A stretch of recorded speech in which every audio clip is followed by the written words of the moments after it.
Buenas noches, jóvenes. ¿Cómo están? Vamos a aumentar. Bueno, primero, como ya ustedes hicieron la defensa de sus proyectitos, aquí voy a comentarles algunas cosas que es buena idea tomarlas en cuenta, ¿ya? Acá voy a ingresar a una terminal primero.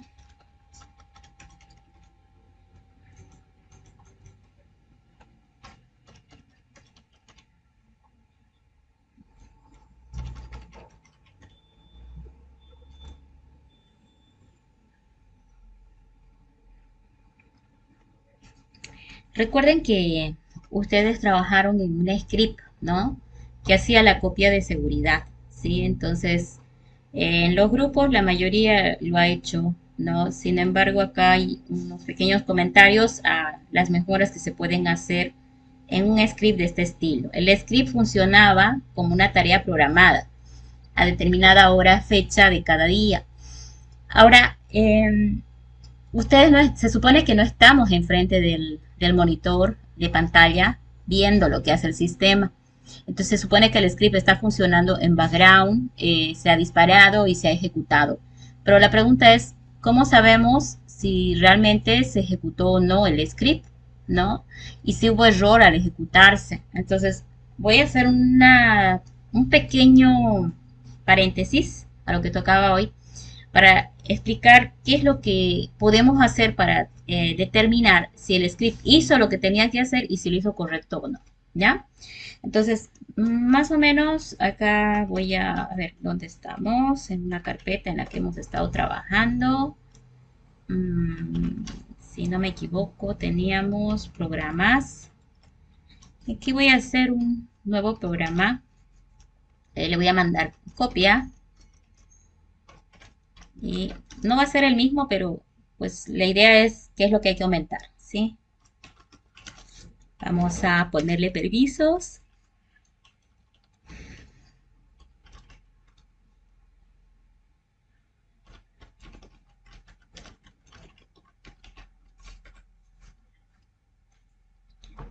Un minutingo, creo que hay algunos en espera, no sé por qué. Bueno, entonces acá lo que voy a hacer es entrar a copia. Y bueno, desde acá,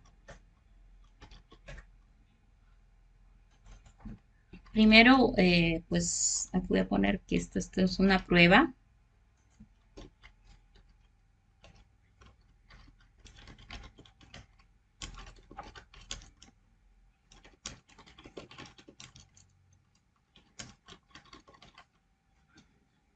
No entiendo por qué está esta su compañera en sala de espera. Bueno, entonces, por ejemplo, ustedes pueden decir un RIAD menos, no un RIAD, porque esto es algo que va a funcionar de manera automática. Entonces voy a empezar diciendo un simple CP en forma recursiva de home.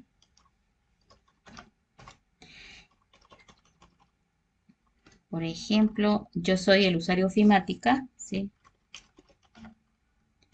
Copie de manera recursiva home ofimática a, vamos a ponerle una pestañita,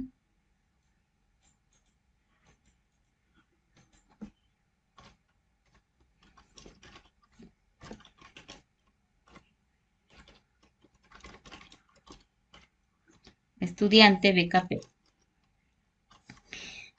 Ahora vamos a intentar recordar qué nombre tenía que tener la copia de seguridad. La copia de seguridad la íbamos a armar con una variable, por ejemplo, fec de fecha, y ahí vamos a sacar lo que es el comando date para obtener el formato fecha hora. Ahora a veces olvido un poquito el formato. Voy a ir a mirar en el mand de date para recordar el formato que le podemos dar, ¿sí? Entonces, vamos, voy a ver. Por ejemplo, hay uno que no lo hemos usado. Por ejemplo, dice date porcentual de mayúscula, tendrá este formato, pero no me gusta la barra de división. Mejor sería con barra baja. Entonces, a ver, Día es con, vamos a ver, month, M minúscula. em, Year, seguramente Y, pero el day, ¿dónde está el day? Ah, ya. Day of year, ¿dónde estás? Day of month necesito. De 0 a 31. No, no. Aquí. Porcentual de minúscula, ¿sí? Porcentual M minúscula. Porcentual. Luego necesitamos el año. Y, pero voy a usar Y mayúscula, ¿sí? Y la hora es con H mayúscula y los minutos seguramente mayúscula también. Ok, entonces, por ejemplo, date más porcentual, a ver, día, mes, year, hora, minuto. Esto es justo lo que quiero, ¿ok? Entonces, esta parte lo voy a copiar, lo pruebo en la shell y lo voy a copiar para el script.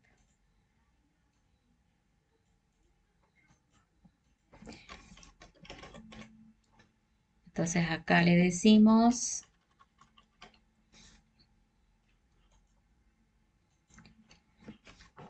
date y acá le falta hora minuto. Entonces ya tengo la fecha, ¿no? Y entonces eso significa que dentro de esta carpeta le vamos a pegar el valor de la fecha. Entonces allá voy a construir dentro de la carpeta BKP, voy a construir la copia que va a tener la fecha del día. Ya, no estoy comprimiendo, simplemente estoy copiando, ¿ok? Bueno, si lo hacemos ahorita, para que esto funcione, si yo soy ofimática, me voy a mover a Home Estudiante. No me deja entrar porque no soy root. Entonces voy a dar a root. Es que no puedo entrar a la carpeta de otros usuarios, a no ser que sea root, porque no tengo permiso, ¿no?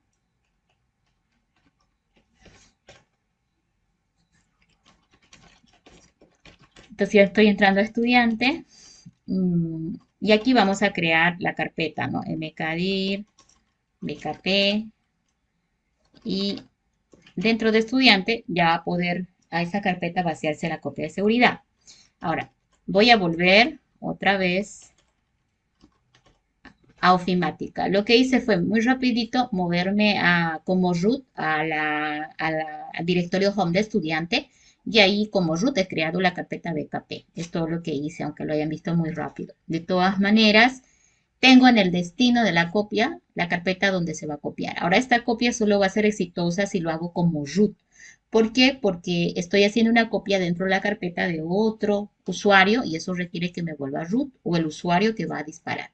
En este caso, para evitarme problemas de que estoy con usuario ofimática y quiero grabar en estudiante, para evitarme el problema de accesos a una u otro lado, al origen o al destino, prefiero estar como root. Entonces, directamente, miren, dentro de programas, acaba de crear mi programa que se llama, ¿dónde está? Copia.sh. Lo que ven es que simplemente está copiando, ¿ok? Y para evitarme problemas de que funcione o no, lo que tendría que hacer es estar como root, ¿sí? Estando como root, yo ya puedo llamar a el programa, en este caso copia.sh. Ahora dice, no puede crear, no such file directory. Entonces hay un problema al crear el destino. Vamos a ver qué está pasando. Copia .sh. ¿Qué ha pasado? CP, le estoy dando la ruta, está copiando todo lo que hay dentro de ofimática, a home, estudiante, BKP, PEC. Entonces, fíjense que aquí puede haber un problema con el destino de la copia, porque no lo está renombrando, ¿sí? Entonces, voy a intentar ver acá. Voy a ejecutar en la shell estos comandos para ver qué es lo que está haciendo, ¿sí? Una forma de probar que está mal es ejecutándolo en la shell. Ahí va. Voy a ver la variable fec. La variable fec está como yo quiero. Y ahora le voy a decir que haga la copia. Y ahí me va a rebotar donde está teniendo problemas. Ah, ya me di cuenta. ¿Por qué dice que no encuentra el destino de la copia? Sí, ya lo noté ahorita. Es un error. Pues, ok, le copié. Eso es lo que quiero hacer. Y dice, no encontré qué. Miren lo que ha buscado. Root, home, estudiante. No es eso, ¿no? El problema está que acá se me fue esa pestañita porque no es correcto. La ruta es home ofimática y la otra ruta es home estudiante. Al poner la pestañita delante, se ha referido al directorio home de root. Y por eso él acá le cambió y dijo root, ¿no? Entonces ahora, pues ya debería funcionar. Ahí está. Ya no hay error. Había un error nada más en la ruta del destino. Claro que era incorrecta. Vamos a arreglar entonces el programa. Copia.sh. Y acá le quito la pestañita. Y listo. Entonces puedo ahora como root decirle .copia.sh. Ya estuvo. ¿Qué es lo que vamos a aprender de esto? Cuando yo estoy enfrente de la pantalla y llamo a un script, los errores del script me salen en pantalla y yo puedo ver el problema y solucionarlo. Evidentemente un script debe ser probado como lo he hecho ahorita y una vez que ya pase la prueba, recién poder pasar a un proceso de ejecutarse de manera automática a través de un programador de tareas. Va ahí. Como ya yo tengo buena idea de que va a funcionar, ahora voy a pensar en que es probable que haya algún error. Alguien me decía, no hay error, todo estuvo bien. Claro, la prueba está bien, pero imagínate que hayas descuidado los espacios de disco y, por ejemplo, se haya llenado el espacio donde él puede escribir. Entonces, obviamente, al no haber espacio donde va a ser la copia, te va a rebotar error, pero no vas a estar enfrente para ver ese error y de hecho ni se va a ver porque las tareas programadas trabajan en background, es decir, que se hacen atrás del escritorio y que no se está viendo en pantalla lo que hacen, ¿no? La única forma de saber qué se hizo es que haya un registro. Entonces, justamente a eso me voy. ¿Cómo puedo hacer para que si mi script fue exitoso o no, me avise, ¿no? Me diga se hizo. Una forma es a través de correo. Se puede manejar lo que se llama correo interno. En Linux, la shell de Linux soporta un comando que se llama mail. Y este comando mail envía correo a los usuarios registrados en el sistema. Y de la misma forma, el comando mail es capaz de leer los mail o de escribir un mail a cualquier usuario del sistema. Si ustedes investigan un poquito, le van a encontrar el mail de Linux, que es bastante útil porque es un correo entre usuarios del sistema. ¿No funciona para afuera? Sí, se puede habilitar para afuera, pero es un poquito diferente. Habría que ver con un servidor de correos, cómo engancharlo, etcétera. Sin embargo, el correo interno funciona muy bien porque simplemente le das mail y el nombre del usuario, ya sea en este caso ofimática o estudiante, al cual quieres mandar el correo. Sin embargo, yo voy a usar esta otra alternativa que no es el mail. Miren, voy a entrar al programa y voy a decir, necesito saber si este comando que estuvo aquí fue exitoso o no. Entonces, existe el test, voy a usar por eso el corchete, test peso, peso, este es numeral, símbolo de interrogación. No sé si se acuerdan de que el numeral símbolo de interrogación recupera el estado del comando anterior. Fíjense, voy a volver a hacer unas pruebitas en la shell para que lo recuerden. Tú puedes, por ejemplo, decir ls enter, este es un comando, ¿sí? Pero yo le puedo decir que me muestre el resultado de este comando y me... Yo peso, numeral, símbolo de interrogación. Ok, aquí hay un... Qué raro, debería solo mostrarme el tema de 0 o 1, ¿sí? Tengo, déjeme ver qué está pasando aquí. Peso, símbolo, peso. Ok, ahí va. Ahora sí, era un error de un recuerdo. Mire, ls, un comando. Y ahora yo le digo mostrarme el resultado del comando anterior. Ahí está. Peso, símbolo de interrogación. Ahí va. Entonces me está mostrando 0 porque el comando que está anterior está exitoso. Por decirle, le digo cp, me invento algo, le doy algo inválido, ¿sí? Y ahí hay un error, ¿verdad? Porque no es válido. Entonces yo le digo, dame el resultado del comando anterior. Entonces ahí diferente de 0. Cuando peso símbolo de interrogación te devuelve distinto de 0, pues significa de que ha habido un error. Entonces, ¿qué hago ahora? Voy a aprovechar esto, voy a volver a mi programa y voy a decir, si el resultado del comando anteriormente digitado es igual a 0, si es igual a 0, todo estuvo bien, ¿no es cierto? Si el resultado del comando anterior está igual a 0, está todo bien. Entonces puedo decir hecho, ok, exitoso, comando exitoso, copia exitosa, ¿sí?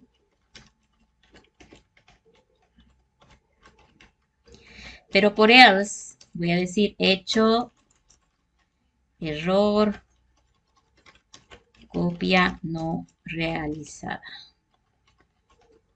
Y fin. Ok, eso está bien para cuando yo estoy enfrente de mi máquina, porque va a salir un mensaje indicando que hubo error o no. Pero de este ensayo de descubrir si fue exitoso o no el comando, yo acá voy a ver la manera de registrar el hecho de que fue exitoso o no. Y para eso, por ejemplo, miren, el destino de la copia es BKP, ¿sí? Ese es el destino de la copia. Entonces, yo lo que voy a hacer acá es decirle, por ejemplo, ok, necesito crear un fichero que vaya almacenando el mensaje, ¿sí? Voy a crear un fichero que vaya almacenando este mensaje. De esa manera, como el fichero va a tener grabado el mensaje, cuando yo vaya a revisar, voy a mirar ese fichero y voy a identificar si hubo éxito o no en el mensaje, ¿sí? Entonces, primero hagamos eso. ¿Cómo creo el fichero con touch? Pero el fichero ya existe o no existe. ¿Qué hago con ese problema? El fichero tiene que llamarse una sola cosa. Entonces nosotros no nos hagamos problema. Acá directamente voy a poner if para saber si un archivo existe o no. Si no me equivoco. Después lo voy a confirmar en el man. -c. Y el archivo que se llame bitácora.txt. ¿Sí? Estoy diciéndole al test que verifique si el archivo bitácora txt existe. Si existe, entonces no tengo que hacer nada, ¿no? Si no existe, es el tema, ¿no? Si no existe, yo tendría que crearlo. Vamos a probar algunas cosas en la shell. ¿Vieron? Todo el tiempo voy a la shell a probar cosas. Primero, vamos a ver en test para saber si un archivo existe, un archivo regular. Vamos a ver acá las opciones. Tenemos -c, existe, es carácter, -c es para saber si el archivo existe. ¿Ya? Entonces, -f es mejor porque es un archivo, existe y es un archivo regular que es el que nosotros usamos. Entonces voy a usar -f. Ok, entonces aquí, por ejemplo, voy a decirle test, o también puedo usar directamente el corchete y ahí decir -f bitácora.txt. Entonces aquí le vamos a decir hecho, peso, símbolo de interrogación. Quiero saber si devolvió falso verdadero. Fíjate que en este lugar, en esta ruta en la que me encuentro, no existe el archivo y por lo tanto ha devuelto el estado de 1. ¿Sí? Entonces, ¿cómo haríamos el if? El if, la negación de lo que está acá. Entonces, la negación normalmente usamos a través de un símbolo como este, ¿sí? La negación es esa. Entonces, negación de lo que está afirmando el otro, dice, no lo acepto. Bueno, vamos a intentar así. Y ahora vamos a averiguar el resultado. 0, ¿vieron? Este comando, como el archivo no existe, está retornando 1, porque no existe. ¿Ok? Es falso. El falso es el 1. Ahora, si yo lo niego, estoy invirtiendo esa negación. Invierto el falso y se convierte en verdadero.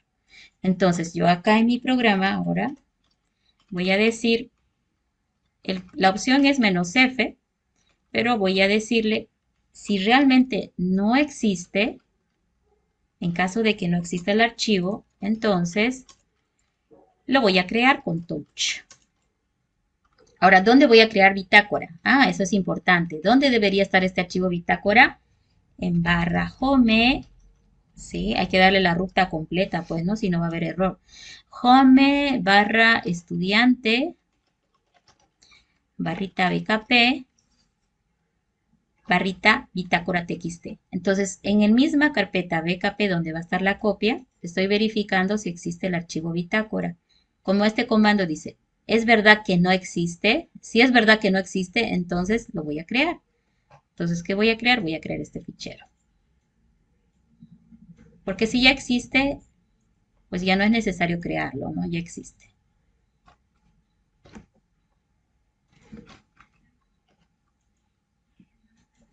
Ahí está creando y bueno, eso no debería haber mayores.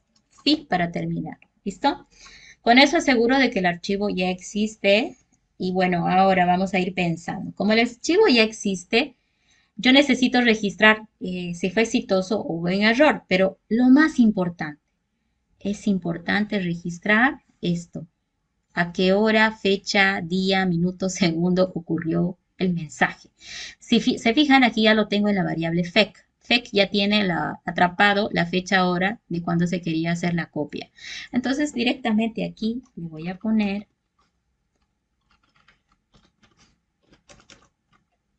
una variable men que diga lo que está en fec, la variable fec, más, bueno, ¿cómo le pegábamos? Directamente así, ¿no?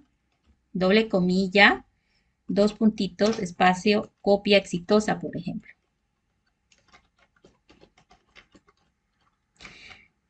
Vamos a ahí.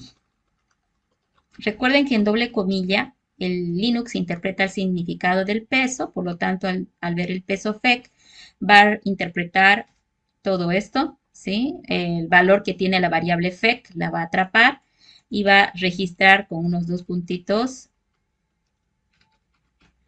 copia exitosa, ¿no? El mensaje. Y ya no va a salir en pantalla. Lo mismo acá. Si hubo un error, atrapo la fecha hora de sistema y le digo que hay un error. En vez de decir copia exitosa, acá le vamos a decir error, ¿sí? Copia no realizada y fin. Ahora, el mensaje está, pero ese mensaje necesitamos mandarlo ¿a dónde? Al fichero de bitácora, ¿sí? Entonces vamos a hacer lo siguiente. Le voy a agarrar y le voy a decir que el valor almacenario por la variable men, ¿sí? Se lo envíe, ¿ok? Si yo le doy hecho peso men, afuera, lo vamos a hacer del fi, afuera porque ni bien fue por if, tiene su valor, por else también tiene valor, entonces mejor lo escribo afuera. Le digo, hecho peso men. Esto haría que salga en pantalla, pero no quiero que salga en pantalla el valor del mensaje. Quiero que esto se reenvíe. Estoy usando el doble mayor. ¿Qué hace el doble mayor?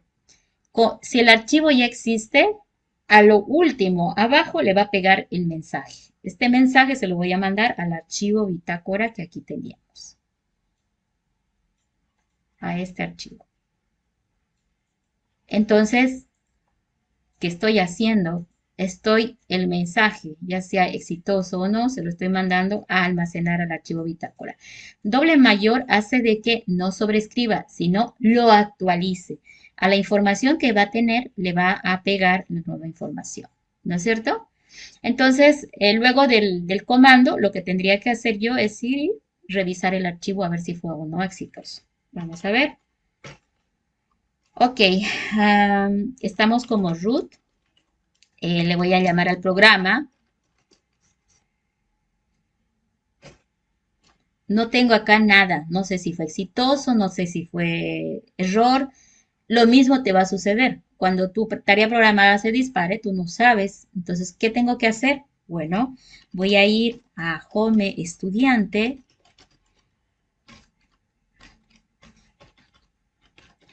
Voy a ir a BKP.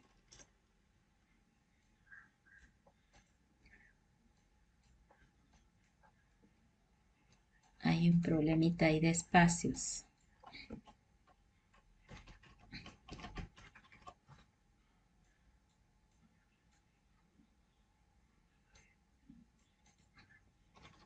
Ok, ahora listo. Estoy yendo a estudiante, estoy dentro de BKP, ¿sí? Y ahora vamos a decirle, quiero ver el archivo bitácora.txt. No existe, a ver, veamos qué ha pasado. Ah, me equivoqué en el nombre, Bitadora, dice. Bueno, luego corregimos el nombre, ¿sí? Es en el script que le puse mal. Entonces, fíjate que dice aquí, 23, copia exitosa, porque no hubo error al hacer la copia. ¿Ok? Entonces, el administrador, cuando quiera revisar si sus copias fueron correctas o no, lo único que va a hacer es venir al archivo bitácora, va a revisar la actualización, la última fila y listo. Miren qué ventaja. Yo, por ejemplo, ahora voy a volver a ofimática, que es donde estaba. Sí, CD programas, bicopia. El error de, pues no lo podemos dejar con ese nombre, ¿no? Bitadora. Ok.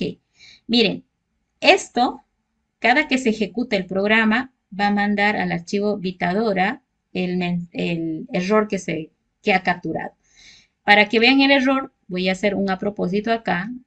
Voy a poner malo el origen no existe, ofimática 1. ¿Ok?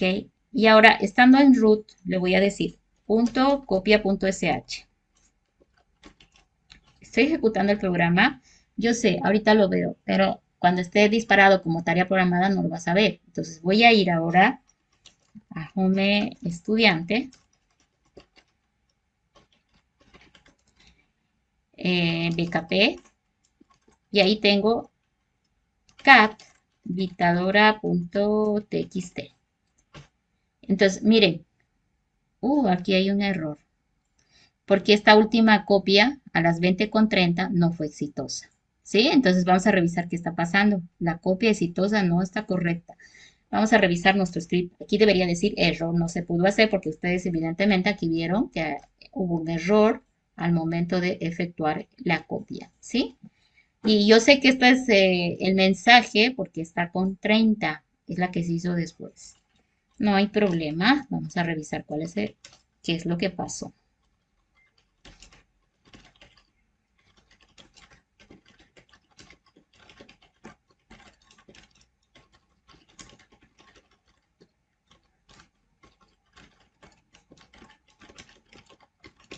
Veamos qué pasa. Ok. Em, Acá está haciendo la copia incorrectamente. Ah, ya. Es un error de lógica. Miren, resulta que después del comando, yo que ejecuté este test y luego hizo este touch. Y aquí se preguntó, ¿cuál fue el resultado del comando anterior? ¿Cuál fue el comando anterior que hizo? El touch.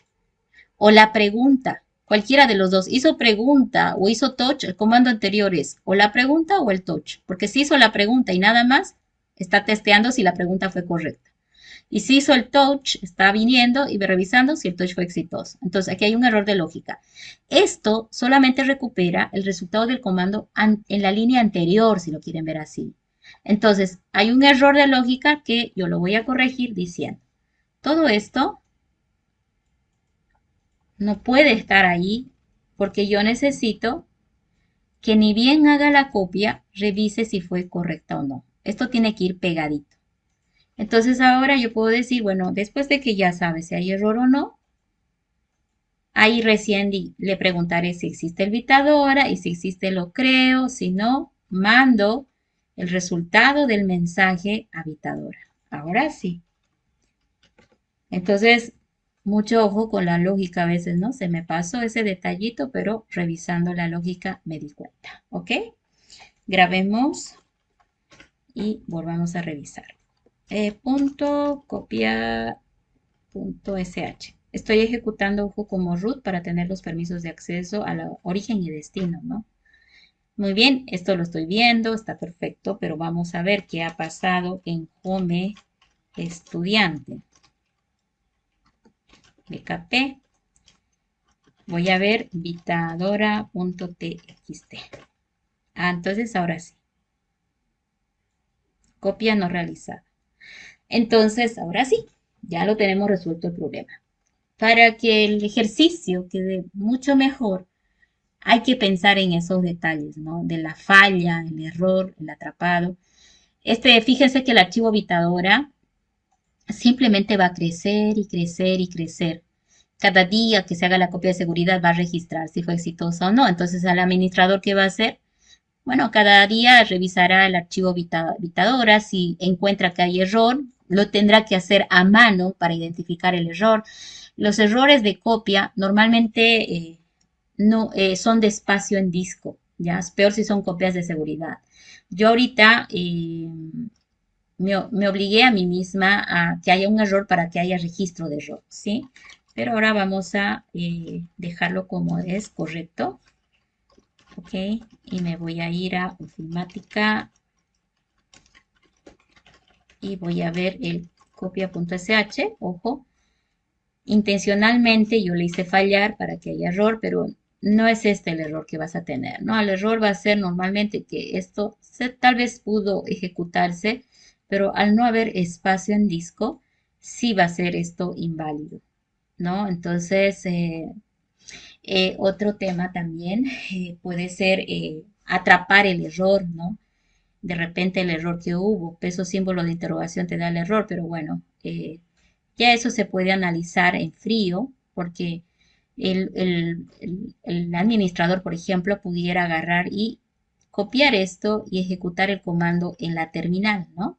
Al ejecutar en la terminal le va a decir si el problema que hay. Y si hay problema de espacio en disco, ahí va a salir, ¿no? Entonces va a poder decir, hay que liberar espacio o aumentar espacio, etcétera, etcétera, ¿no? Entonces ahí está un ejemplo de la importancia de testear el resultado del comando anteriormente digitado, ¿ya? Entonces esto igual hay que dejarlo como un aprendizaje más para lo que son los scripts y todo lo que podemos hacer con lo que hayan aprendido. Ahí vamos a grabar y aquí lo vamos a... Uy, qué raro.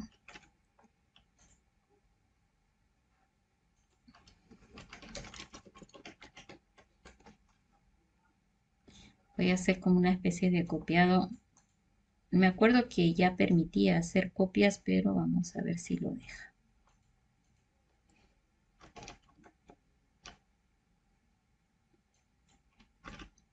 Ya.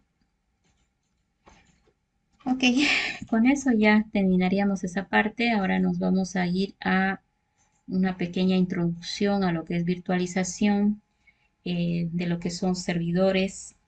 En realidad esta parte tendría que quedar como tema de investigación, pero pues ya vamos a cerrar el programa por acá. Entonces yo voy a hacer una introducción a lo que es virtualización de servidores, muy breve, por cierto. Sin embargo, quiero dejarlos en contexto, ¿ya? Resulta que un servidor real, me refiero a fierro completo, llamado servidor, porque no es un computador PC normal, un servidor. Es una PC con grandes recursos de procesador. Normalmente tiene muchos procesadores, mucho espacio en RAM y gran espacio en disco duro, así como también muchas tarjetas de red para permitirle dar diferentes servicios a través de diferentes tarjetas de red para la conexión. Eh, Principalmente, uno de los grandes dificultades que existe al administrarlo como hardware es el tema del disco, ¿no? Porque nos entregan de repente, nos hablan de que tiene muchos discos, pero no tenemos muy buena información de cómo se administran esta cantidad de discos, que no sería lo mismo que yo en mi PC tenga dos discos. Bueno, en un disco particiono, formateo, armo mi sistema operativo y en el otro disco le digo datos, que es lo máximo que tenemos en una PC de usuario.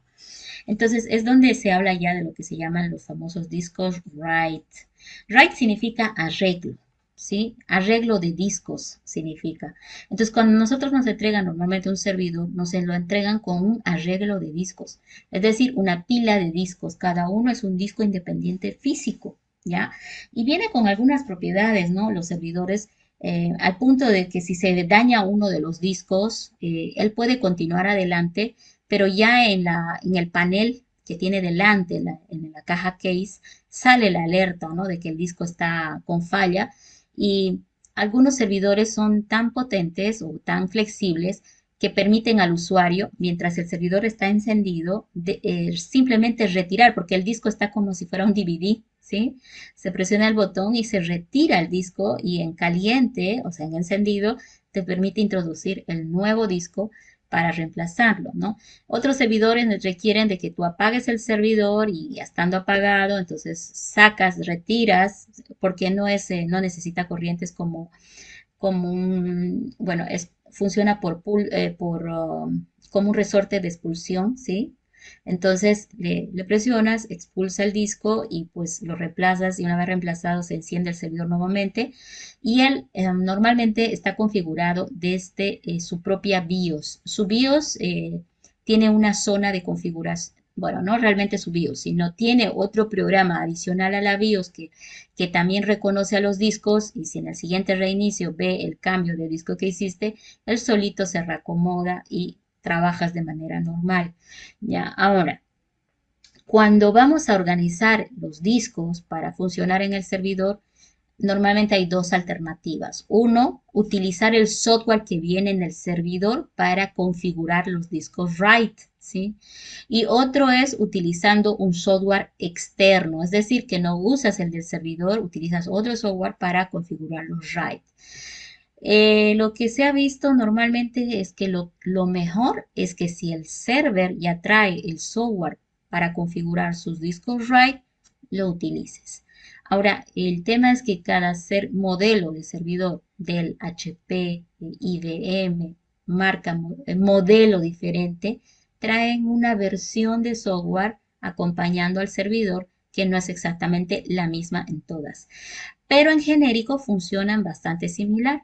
De todas maneras, cuando uno se enfrenta a un server de este tipo, lo que hay que hacer es buscar información en la página de su fabricante. Si es un server IBM, normalmente en la parte frontal dice el modelo y el tipo y el modelo. El tipo es normalmente un nombre que le ponen y el modelo es un número acompañado de algunas letras. Con eso lo encuentras en Google y que normalmente te direcciona a la página web del fabricante, donde ellos tienen los videos explicativos, tienen los instructivos, los manuales, si es que tú no los tienes y que ya te hubieran dejado al momento de comprar el servidor, ¿ya?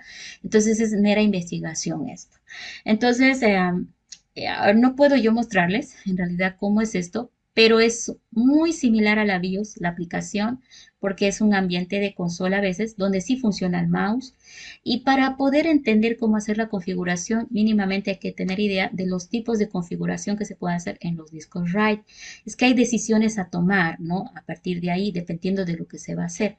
Aquí hay un breve desglose de los tipos de RAID que podemos armar con los discos, dependiendo de la situación que se tenga.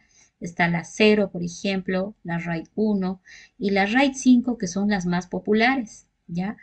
Bueno, esta RAID 0, por ejemplo, dice, si tienes una capacidad de 1 tera, un disco es de 1 terabyte y el otro es de 500 gigas, la matriz o el RAID tendrá la capacidad solamente de 1 terabyte. Entonces, ¿qué me está diciendo? Cuando armamos discos RAID, lo ideal es que todos sean del mismo tamaño. ¿Por qué? Porque al armar el RAID o el arreglo, lo que el sistema va a hacer es ponerlos a todos los discos en la capacidad del disco de menor tamaño. Entonces, ahí está el ejemplo indicando de que va a haber un desperdicio porque no se lo va a ver, ¿no? Entonces, por más de que tenías una de 1 tera y el otro de medio tera, en el fondo ambos discos se van a ver de a medio tera y en total se va a ver como si fuera 1 tera en total, pero son dos discos físicos, ¿ya? Entonces, en este modelo del RAID 0, mínimamente necesitas dos discos, ¿sí? Dos discos para poder armar el RAID 0, ¿ya? Ahora, la información se escribe de forma alterna, dice, en cada uno de los discos, ¿ya? Esto hace que los datos se envíen de manera paralela, ¿ok? A gran velocidad, por cierto, a ambos discos. Es decir, es como que estuviera duplicado, ¿ya? Entonces, básicamente dice que si bien lo están mandando de manera paralela, la parte negativa es que los datos no se van a duplicar, ¿sí? ¿Qué significa entonces de manera paralela? Básicamente de que es como que al escribir un fichero muy grande, ¿no es cierto que se divide en bloques? Entonces, un bloque se va a ir para acá y otro bloque para acá. Entonces, en vez de escribir un solo bloque en un segundo o en un tiempo, digamos, porque no es segundos, son centésimas de segundo, ¿ok? En vez de escribir un solo bloque en un instante, él va a escribir en dos, ¿sí? Y no es que esté duplicando, dice la información, sino que el archivo se está yendo a grabar a dos bloques distintos en los dos discos diferentes, ¿ok? Entonces, el RAID 0 en realidad tendría la desventaja de que si se daña uno de los discos, va a estar complicado la recuperación de datos, porque si bien hay una parte que sirve, la otra ha quedado en una zona que ya no sirve. Entonces, es como si tuvieras nada más un solo disco de a 1 tera. ¿Con qué ventaja? Rapidez de escritura. Entonces, seguramente lo van a utilizar el RAID 0 aquellos lugares donde se necesite gran velocidad de escritura, ¿sí? Entonces, ¿por qué? Porque en paralelo, en vez de grabar una, graba en dos lugares distintos, ¿ok? Dos datos diferentes, básicamente. Por eso hablo de bloques en paralelo. Otra alternativa de armado es el RAID 1, ¿sí? Fíjate que a estos le llaman RAID 0, RAID 1, RAID 2, etcétera, pero bueno, el RAID 1. Y cuando vas a configurar en el servidor, él te pregunta, ¿no? ¿Cuál vas a hacer? RAID 0 te pregunta y te va el asistente preguntando para ir armando el famoso RAID 0. En el caso del RAID 1, necesitas al menos dos discos y en este dice se almacenarán por igual en cada uno de los dos discos. Entonces, como que aquí estamos viendo algo distinto. Miren, en el RAID 0 veías 1, 2, 3, 4, 5, 6, 7, 8, o sea, que escribía en ambos información diferente, ¿no? Pero en el RAID 1 estamos viendo que lo mismo que está en el 1 está en el segundo disco. Está igualito. Entonces, en paralelo lo manda a los dos discos, pero manda la misma información. Entonces, a esto se le llama también mirror o espejo. Significa que la información de un disco está duplicado en el otro disco. ¿Ok? Entonces, ¿eso qué ventaja trae? Que si se ha dañado el disco principal, en este caso puede ser el 0, que sea el principal, el sistema automáticamente va a empezar a trabajar solo con el espejo, quiere decir con el disco 1. Le va a salir la alerta al administrador de que hay una falla de disco, pero nadie se va a dar cuenta, todos van a seguir trabajando normal. ¿Y qué hace el administrador? Solicita el reemplazo del disco, normalmente de la misma capacidad, y modelo. Ojo, hay que también tener claro eso, qué servidor es, marca, modelo, porque los discos no son genéricos, ¿no? Entonces, para ese servidor vendrá un tipo específico y hay que pedirlo correcto, si no, no sirve.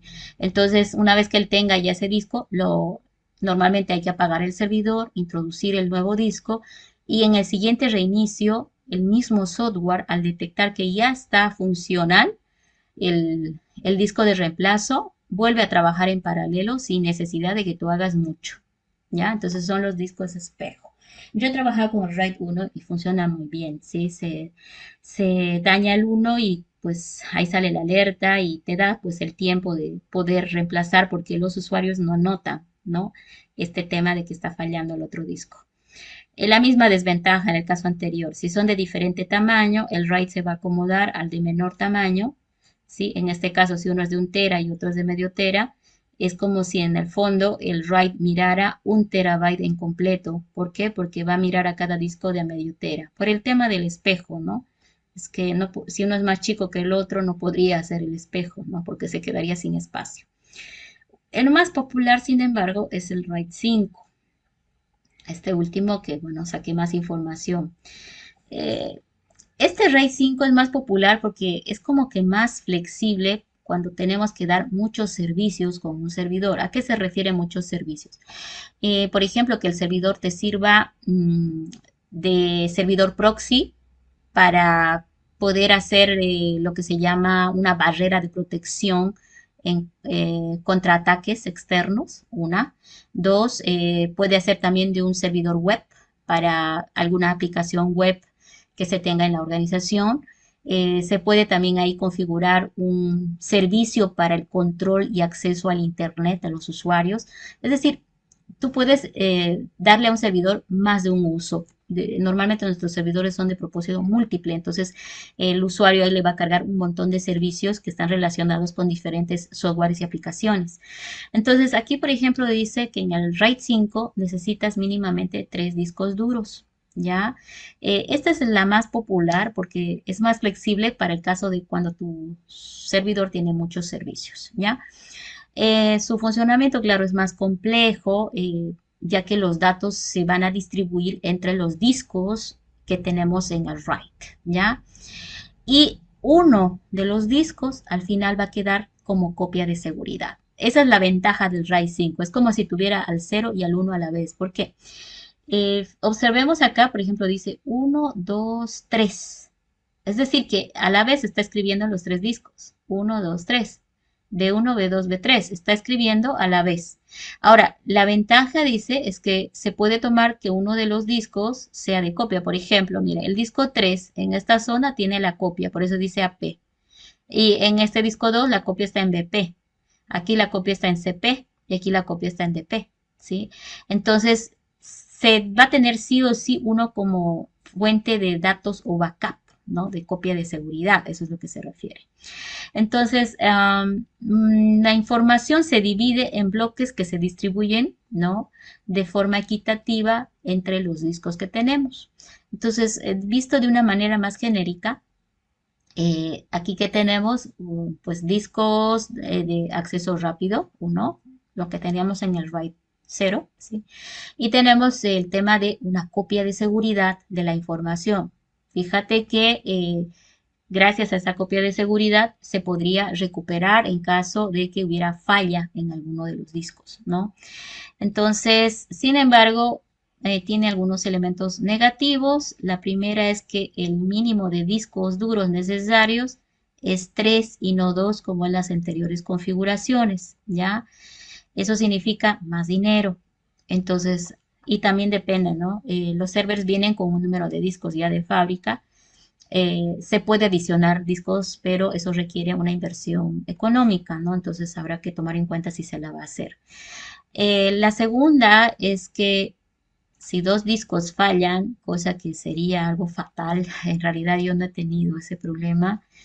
Yo en la experiencia que tengo, que no es tanta, pero también sí lo he trabajado con este tipo de discos, ha fallado uno, ¿ya? Pero mientras tuvimos el caso del espejo, el RAID 1, no hubo problema, porque nos demoramos un mes en reemplazar y el mes fue suficiente para pues que el otro trabaje con un solo disco y no hubo problema. En el momento en que insertamos el disco de respaldo, el reemplazo, el sistema automáticamente empezaba a igualar las copias para que esté otra vez el espejo funcional. ¿Ya? No he tenido esta falla, pero bueno, la desventaja del RAID 5 puntual es de que si dos fallaran, ya, y uno de ellos es el que almacena la copia, se pueden perder algunos datos, ¿no? Entonces, eh, eso sería el único percance, ¿no? Que si uno de los dos fallan, es probable que si alguno de ellos fuera la copia, ya estamos perdiendo, ¿no? La información, ¿ya?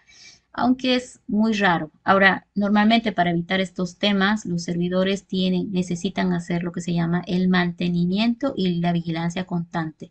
El administrador debe mirar el panel siempre, el panel frontal del server, para mirar las luces de alerta y tener conocimiento del significado de las luces de alerta. Sí, porque se ponen rojos, se ponen parpadeantes, se ponen naranja, no solo en la parte de discos, sino en la parte de corriente o energía. Normalmente el servidor no trae un solo cable de poder, viene a veces con dos o más. ¿Por qué? Porque succiona más energía. Y en el tema de la corriente es más interesante porque su fuente de poder también tiene su copia, o sea, tiene su backup, que le llamamos nosotros. Con un cable de poder funcionaría y en caso de que se dañe la fuente, empieza a usar la otra fuente. Entonces el servidor también te avisa cuando hay una alerta con una de las fuentes porque no está recibiendo energía o hay una falla, te salen las alertas en el panel frontal del servidor. Entonces el administrador tiene que estar interpretando, yendo día a día, ¿no? Esta es parte de su trabajo. Ahora, no es solo eso, ¿sí? No solo el tema puede ser a nivel de fierro, sino también de sistema. Entonces, el servidor, como estamos viendo, tiene mucha capacidad de disco, memoria, procesador. No se puede desperdiciar con un sistema operativo simple a tantos recursos. Entonces, el administrador también va a necesitar utilizar un sistema operativo especial para poder monitorear cómo está yendo, cómo está el uso de memoria RAM, cómo está el uso en disco, para poder liberar espacio o para poder proyectar el aumentar algún disco por si ya es necesario, pues, por la gran cantidad de información que manejan, etcétera y etcétera, ¿no? Entonces, este monitoreo ya a nivel de software se lo tendría que hacer a través del sistema operativo que administra ese hardware. Ahora, para el tema de servidores, es donde aparece lo que llamamos algunos servidores ya orientados a virtualización. Evidentemente, yo puedo meterle, por ejemplo, un Fedora Server y no es más. Pero el desperdicio va a ser de que ese Fedora Server no está usufructuando el potencial que tiene el servidor. ¿Cuál es la verdadera visión de tener un servidor? No es para tener un solo servicio, sino para disponer de muchos servicios. Entonces, aquí está uno de los más populares en lo que es software libre, Proxmox. Yo he trabajado muy poco con Proxmox porque en realidad te va a tocar a ti trabajar con esto si es que te vas a una empresa donde trabajan con este tipo de servidores, ¿no? Y eso normalmente va a ser en una empresa grande, ¿sí? Entonces, pero sin embargo, eh, ¿cuál es la ventaja de Proxmox? Proxmox como sistema operativo orientado a virtualización es como el VMware, ya deben imaginar que es como el VMware, que lo instala sin embargo en el equipo directamente, como si fuera un sistema operativo, pero al iniciar aparece una pantalla negra con login y un mensaje indicándote cómo te vas a conectar a Proxmox. ¿Ya? Normalmente el trabajo con este servidor no es a nivel de terminal, o sea, te aparece la pantalla negra, le das el usuario que es como un Linux, ¿ya? Un usuario y una contraseña que al momento de instalar él te ha pedido registrar. Entonces le das el usuario y la contraseña y aparece la terminal como si fuera Linux. Pero en el fondo es Proxmox, que es un software basado también en Linux, pero orientado a servidores. Entonces, ¿cómo voy a trabajar aquí? No es que le vamos a instalar un escritorio, se pueden instalar un montón de softwares acá, pero no ese es el espíritu de Promo, sino la virtualización. ¿Qué significa? Él te va a dar una dirección que es la dirección IP que le has dado al Proxmox como servidor. Al momento de configurar, él te lo va a pedir o tú le vas a tener que registrar, ¿sí? Entonces, esa dirección IP se accede a través de la web, de un servicio web. Entonces, significa que él te va a mostrar en pantalla la dirección IP y te va a mostrar el puerto por el cual te puedes conectar con ese Proxmox. Entonces, tú vas a un navegador como Mozilla, ¿ok? Y le das en la dirección del sitio al que te quieres conectar, le das la dirección IP, dos puntitos y el puerto que te ha dado, un enter y te va a aparecer en pantalla un login y contraseña. Tú le das el login del root, la contraseña del root y va a ingresar a Proxmox. ¿Y qué vas a ver? Un ambiente de escritorio para poder a partir de ahí configurar, instalar sistemas operativos como lo hacían en VMware. Vas a tener la opción de cargar imágenes, instalarlas. ¿Y eso qué significa? Que vas a tener un panel donde vas a poder ver a todos los sistemas operativos que están funcionando, cada uno normalmente para un servicio independiente. Puede ser un sistema operativo como Fedora para armar un proxy, ¿sí? Para proteger lo que es la red. Otro sistema operativo como por ejemplo un CentOS para un servidor de correos, ¿no? Otro sistema operativo para un servicio web de alguna aplicación que tenga la empresa para afuera, por ejemplo, ¿no? Que desde la WAN, desde la web, la gente entra a ese sitio web y empieza a interactuar y registra pedidos o etcétera, etcétera. Entonces ese servicio web se puede cargar en un solo sistema. ¿Y qué estoy diciendo entonces? Que el Proxmox te va a permitir monitorear y visualizar lo que está pasando en cada sistema operativo como si estuvieras con VMware abriendo muchas máquinas virtuales al mismo tiempo. Ventaja que las RAM van a estar igual distribuidas como lo ven en VMware. El disco también, el disco va a estar distribuido entre las máquinas virtuales. En los procesadores también, ¿sí? Y bueno, lo mejor del mundo es tenerlas a todas administradas desde un mismo nodo que sería el servidor Proxmox, ¿ya? Bueno, entonces ahora solo quería hacer un ensayo. No puedo mostrar un ensayo de lo que es el tema de eh, los discos RAID, lamentablemente.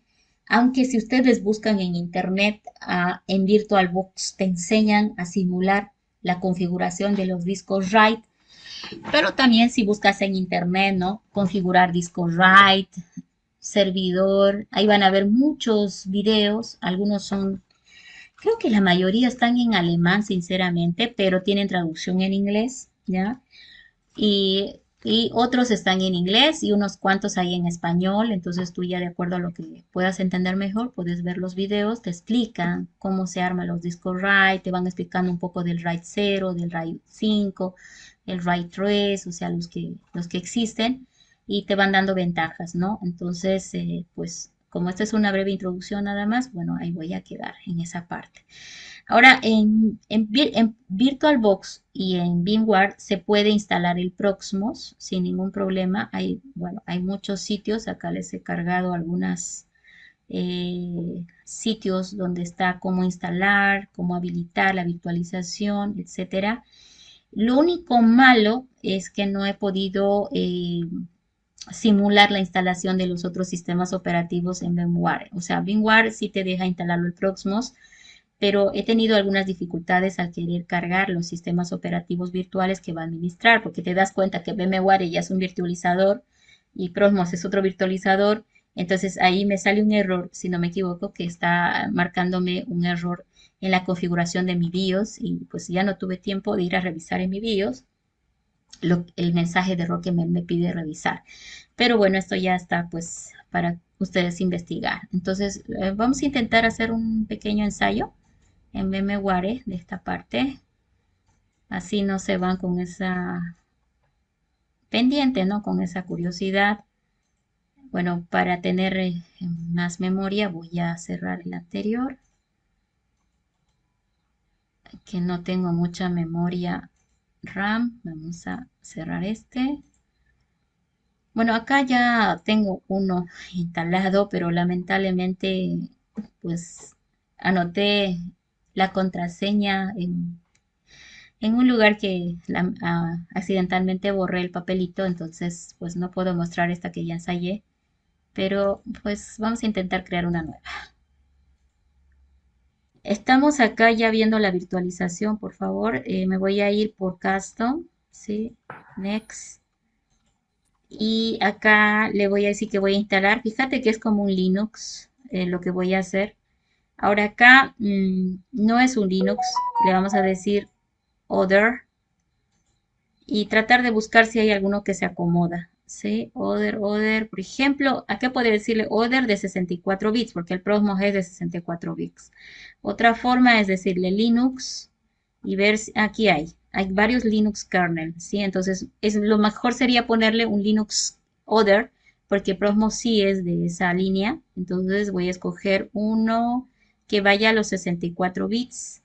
Fíjate que aquí está por versión de kernel, ¿no? A ver, la 3X, ok, ahí, me voy por ahí, Other, Next, este es el nombre que le va a poner, pero yo le puedo poner Proxmos, ¿no? Y este es el lugar donde lo va a grabar, ok, Next, un solo procesador, la RAM está muy pequeña, la vamos a poner unos 4, yo tengo 8, entonces 4 GB de RAM, Next, nateado, ok, por ahora, aunque puedo ya de una vez ensayar el modo Bridget, como ya lo manejamos, ahí vamos a poner Bridget. Esto como está, el disco. Bueno, es casi, normalmente es para servidores, ¿no?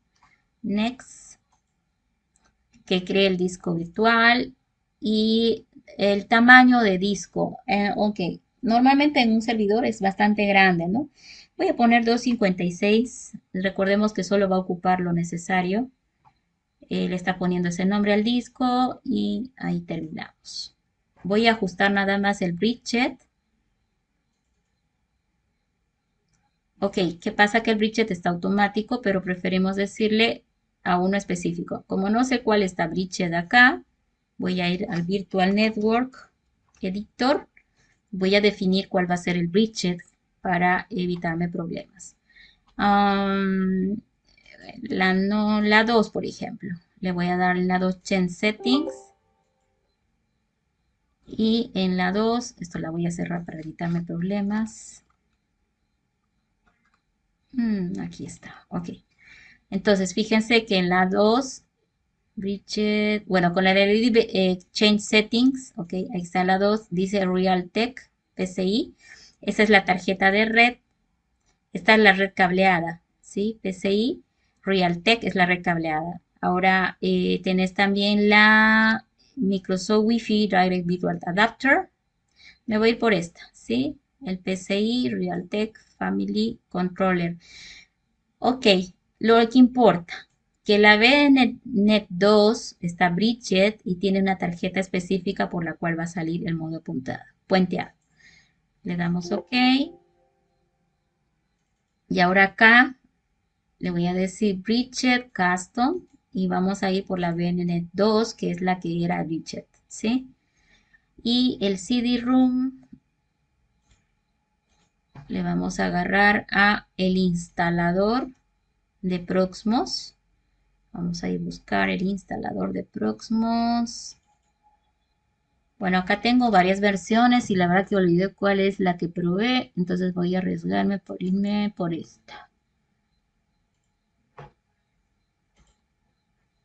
Ok, entonces hasta ahí estamos igual que Linux.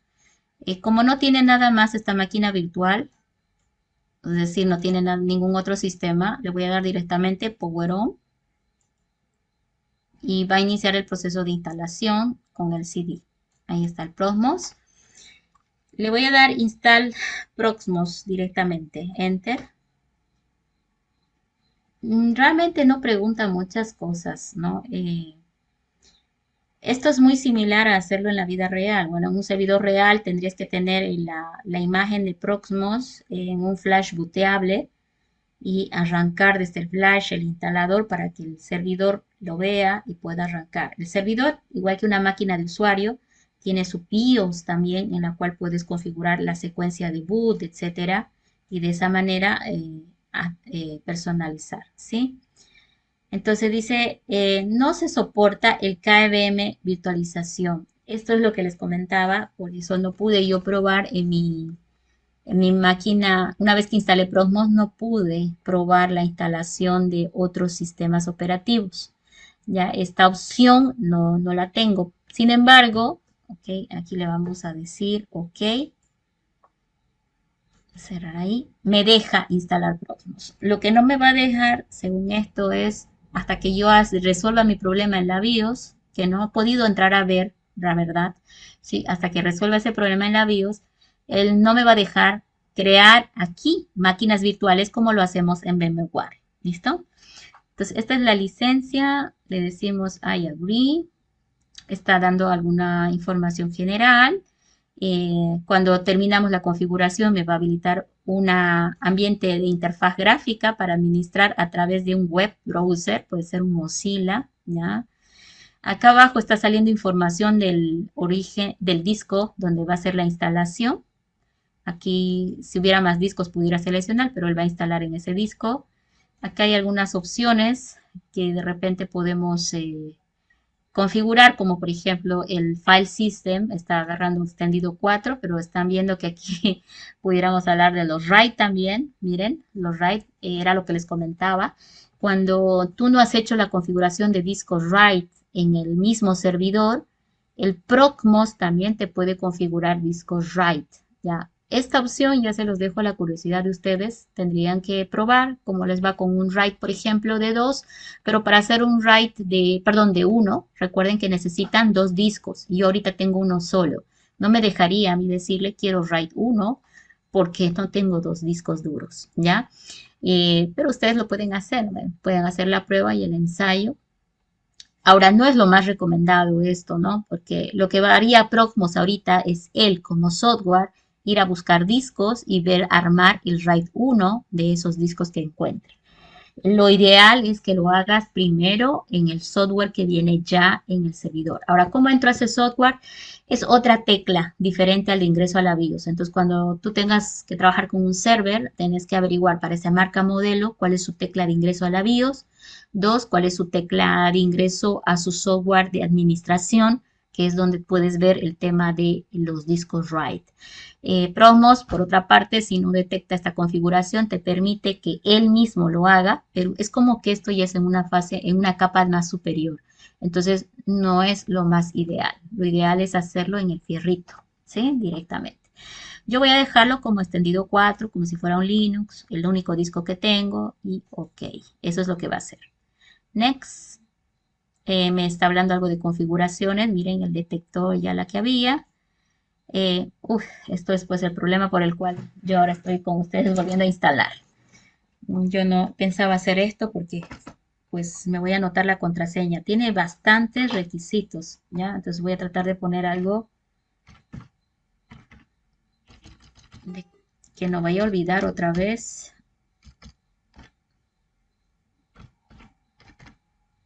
Y lo voy a confirmar abajo.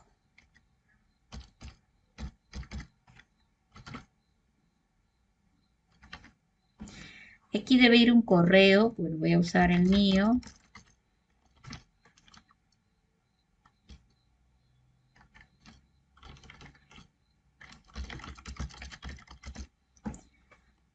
Y next. Password does not match. Ahí equivoqué algo.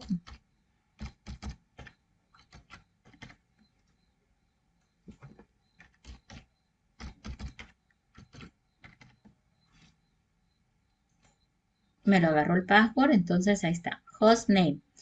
Bueno, aquí era esta explicación, creo que la puse por acá, un minutito.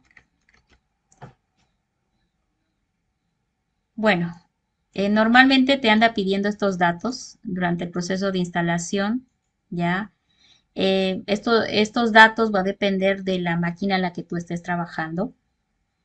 Por ejemplo, en mi caso, yo le puedo dar algo muy personal, el tema del PC Home o la IP. La IP tendría que ser una IP, si estoy en una red, tendría que ser una IP válida en la red en la que me encuentro. La máscara también me la tendría que propiciar el administrador de red. La puerta de enlace se refiere a si hay algún servidor que me está dando el internet, por ejemplo, la puerta de enlace debería ser la IP de ese servidor que me está dando internet. Y si está mi servidor obteniendo internet de manera directa, que es lo que normalmente usamos, es decir, que está conectado directo al GPoint, entonces es ahí donde nosotros lo dejamos en blanco, ¿ya?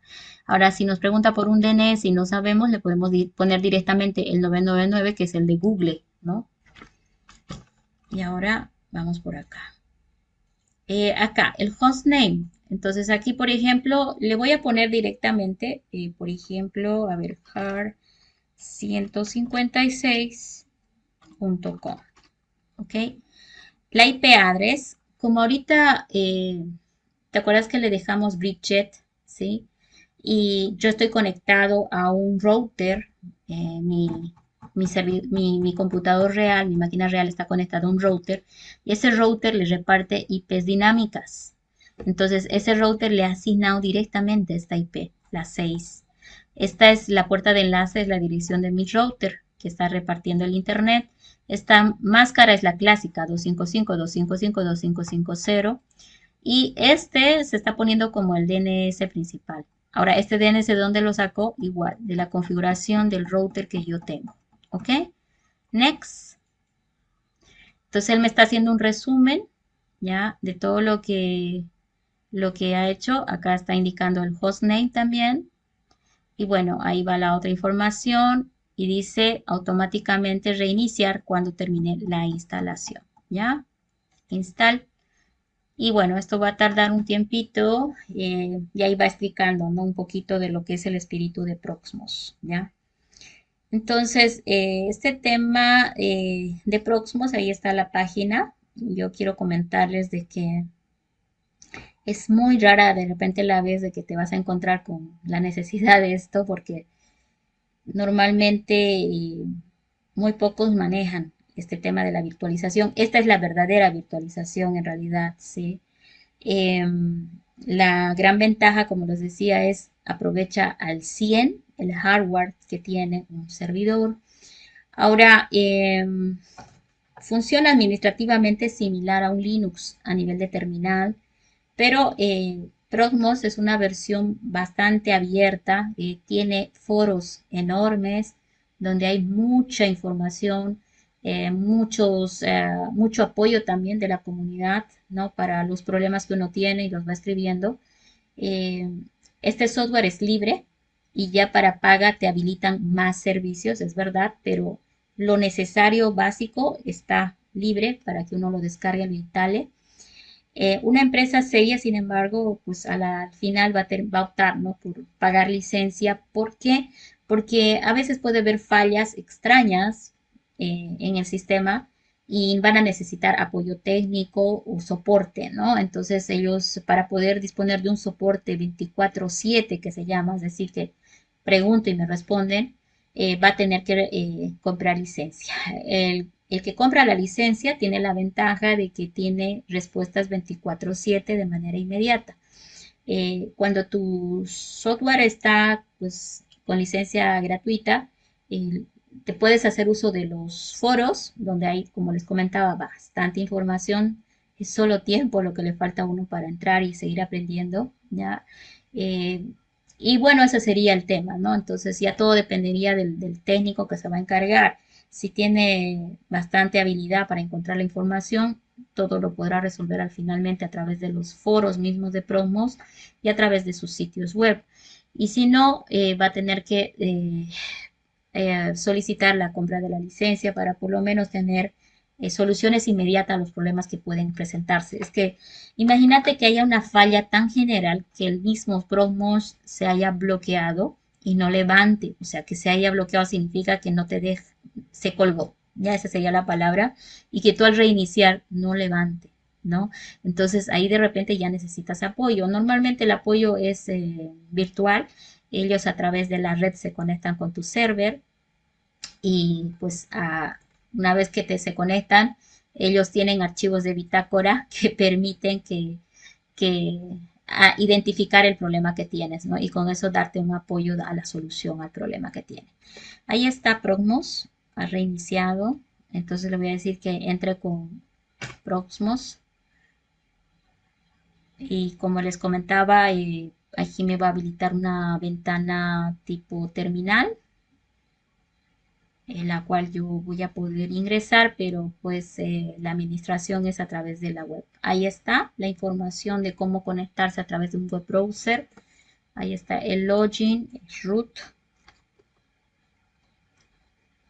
Ahí vamos a tener que, ahí está, a ver, root y a ver la contraseña. Entonces, fíjate que estoy adentro y bueno, pues puedo hacer cosas, ¿no? Comandos, hostname, ifconfig. Por ejemplo, ifconfig no lo reconoce, ¿sí? El IP address, que es una otra alternativa, sí lo reconoce. El IP address me da información de la IP y la dirección. Los que han instalado CentOS, si no me equivoco, son los que han visto esto. Pero de todas maneras, vamos a intentar lo que dice arribita, ¿no? Dice que en el servidor le dé esta dirección, en el browser, ¿sí? En el explorador de internet, le dé esta dirección con este puerto y pues se supone que debería entrar, ¿sí? Entonces, vamos a probar. Creo que por acá hay este.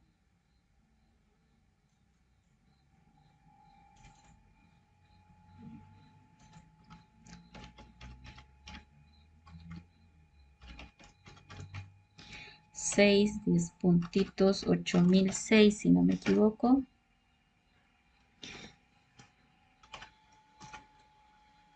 Entonces, esto lo está viendo diferente. Le digo configuración avanzada y abajo aparece el acceder.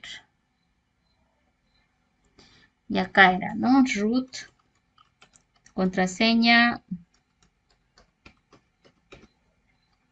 Está con la PAL ahorita, login. Listo, con la PAL entró. Entonces, este sería el ambiente de trabajo de Proxmox. Hasta aquí voy a llegar.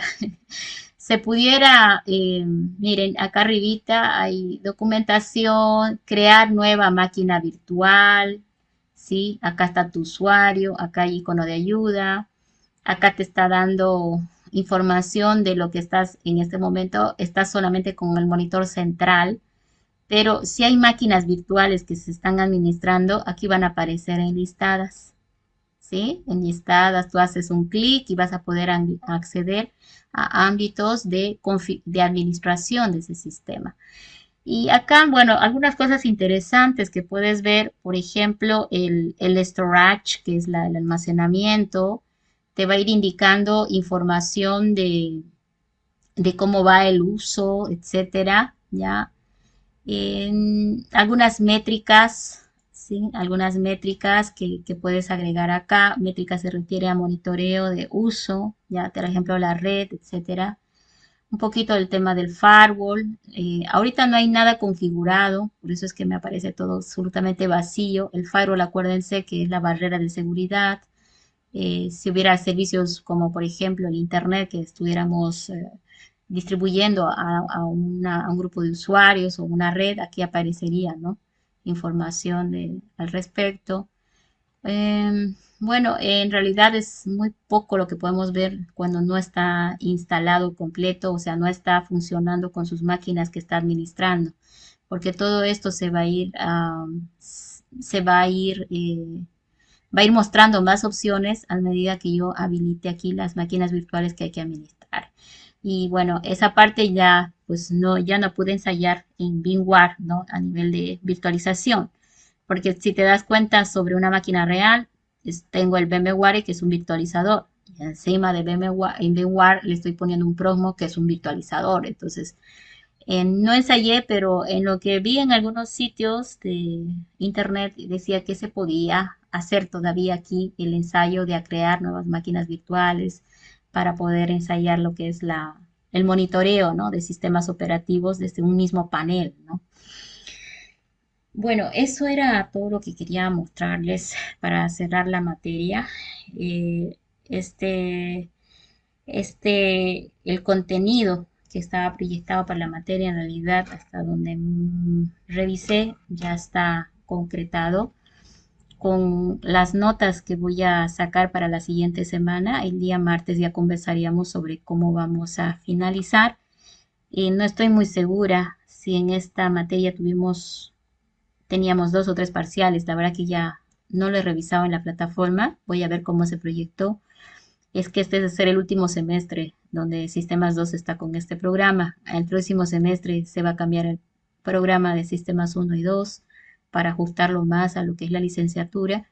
Entonces, por ejemplo, todo esto que hemos visto ya va a ir a Sistemas Operativos 1 y Sistemas 2 se va a hacer más teórico, ¿no? Entonces, si al otro semestre tocara que vuelvan a estar acá, y van a notar eso, ¿no? Va a haber diferencia ahora en el programa porque ya no vamos a ver algunas cosas que estamos viendo acá por el tema de la licenciatura, que ya nos va a cortar algunos puntos prácticos y nos vamos a tener que ajustar un poco más en lo que es la teoría de sistemas operativos, ¿no?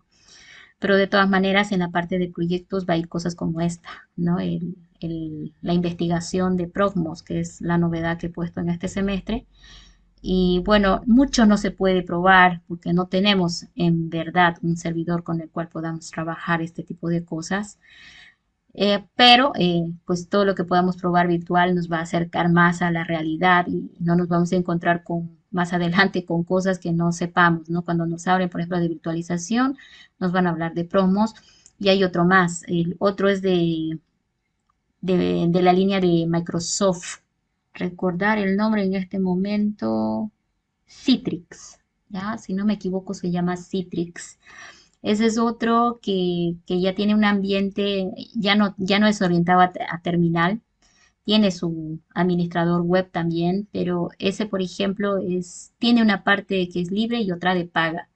Pero donde más éxito he tenido trabajando es con Procmos, sinceramente, ¿ya? En Citrix como que me vi un poquito limitada en algunos aspectos, pero acá se podían hacer más cosas de manera libre sin necesidad de estar comprando la licencia. Y bueno, esa fue la razón por la cual quería mostrarles a este virtualizador de sistemas operativos, ¿no? Entonces, bien interesante todo lo que pueden ver acá, etcétera, analizar. Es común para un proyecto de grupo, ¿no? Un proyecto de investigación donde se pueden hacer muchas cosas más. Bueno, jóvenes, no sé si tienen alguna pregunta puntual, por favor.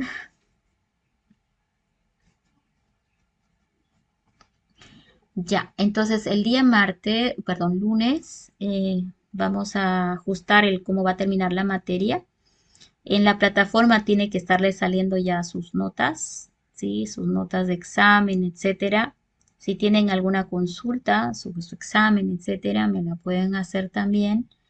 Eh, Sé que no lo tienen el examen en físico, pero ese día les permití llevarse la hoja de preguntas precisamente para que ustedes luego hagan la elaboración de la solución en el caso que no pudieron. Y en el mismo examen traté de ir explicando a cada uno los errores que han podido tener para que los solucionen. Ya, entonces, dependiendo que pase el día lunes, ya programaríamos nuestros exámenes finales o repechajes de acuerdo a lo que está en el programa. Se va a quedar como está en plataforma. No me acuerdo si quedó 2 parciales o 3. Si quedaron en 2, me va a quedar ajustar nada más notas finales y sacar el tercer parcial. Ahora, en caso de los que van a dar recuperatorio, va a incluir esto que les voy a pasar ahora. En el video adjunto va a estar el PDF de la explicación de los discos write que hablamos al principio, ¿ya? Y son 2 cosas, ¿no? Uno, la explicación de los discos write que habíamos visto al principio, y 2 es el script mejorado a la copia de seguridad que hicieron en sus proyectos, con el tema registrar si la operación fue exitosa o tuvo algún error, ¿no? Y el aprendizaje está en esto, aprender a utilizar esta opción que permite determinar si el comando anterior fue exitoso o no. Y tú, de repente, el segundo aprendizaje es saber de que este mensaje que has armado con la fecha y hora del momento, lo puedes enviar a grabar a un archivo, el cual tiene la información ¿no? De cada copia de seguridad que se hace, ¿no? Se hace una copia y ahí está indicando si fue exitoso o hubo un error en la copia, ¿no? Entonces, estas dos cositas lo van a descargar de la descripción del video junto del día de hoy y ya con eso cerraríamos pues todo el contenido de la materia, ¿ya? Bueno, nos vemos el día lunes entonces. No, ya voy a ir respondiendo estas preguntas, perdón. La verdad que como casi nunca hay interacción. ¿No será que tendrá que crear un usuario? Me dice Eliseo. ¿Se acuerdan que tuve problemas al ingreso? No, era más que todo un tema del teclado. Ya tengo un problema con el USB y no se está conectando bien. Entonces, de todas maneras, se pueden crear usuarios adicionales en Proxmox, ¿sí? Lo puedes hacer en la terminal con UserAdd y si no, buscas cuál comando reemplaza o se lo instalas. Si tienes conexión a internet, se pueden agregar los comandos que no tiene la shell, los puedes agregar y te dice cómo normalmente cuando le das. Y se puede también a esos usuarios darle niveles de privilegio, o sea, a qué va a acceder, ¿sí? Entonces hay otro tema por ahí. Ok, está bien, se puede crear nuevos usuarios, sí, y bueno, creo que es toda la pregunta que está.